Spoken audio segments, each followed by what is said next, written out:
Hey there! Today, we're going on a super fun adventure to discover some truly amazing words. And these aren't just any old words. Nope, they're super words. And they have secret powers that make all our stories and sentences sound awesome. So, you ready? To kick off our adventure, we're going to play a little word game. And first, we need to talk about naming words.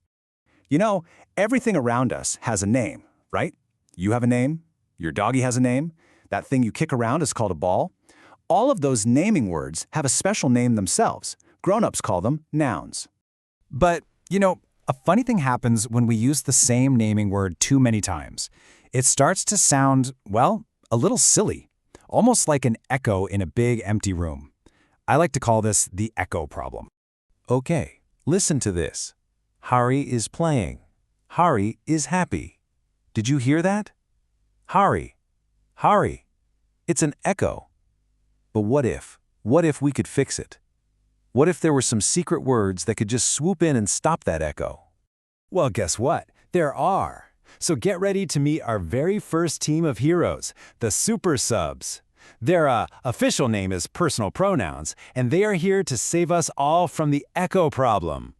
These words are kind of like super substitutes in a big soccer game. When one player, the naming word, gets all tired from being used too much, a super sub jumps right onto the field to take its place. So instead of saying har and har again, we can just send in the super sub, he. So now it sounds like this.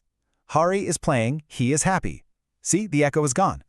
And what if we're talking about a girl, maybe someone named Sita?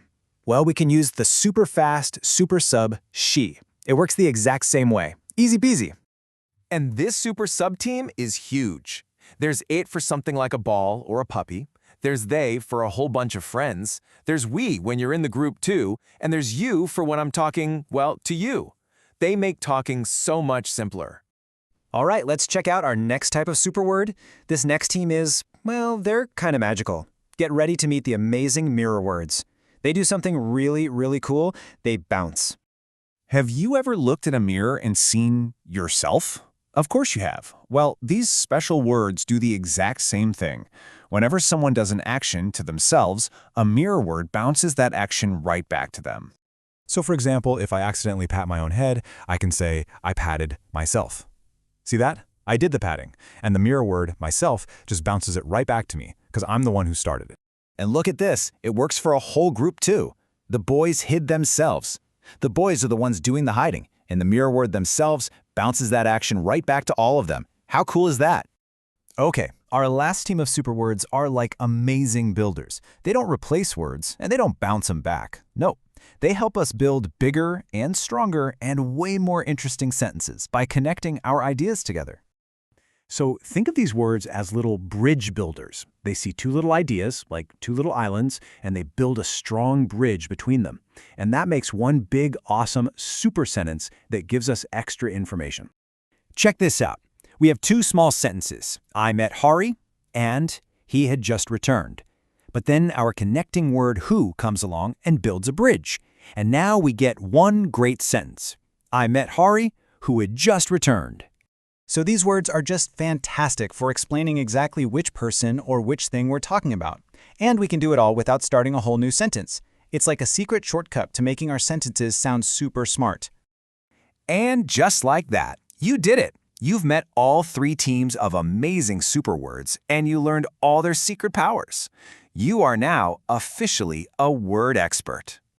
So let's do a quick recap of your new team, okay? You've got the super subs who jump in for naming words. You've got the mirror words that bounce the action right back. And you've got the connecting words that build bridges between your ideas. You know the secret to making our stories so much better. Okay, so now that you know all their secrets, your next adventure is to be a word detective. Listen for these super words in stories you read, shows you watch, and when people are talking. What super words will you find today? I bet you'll be surprised how often they're hiding right in front of you. Happy hunting!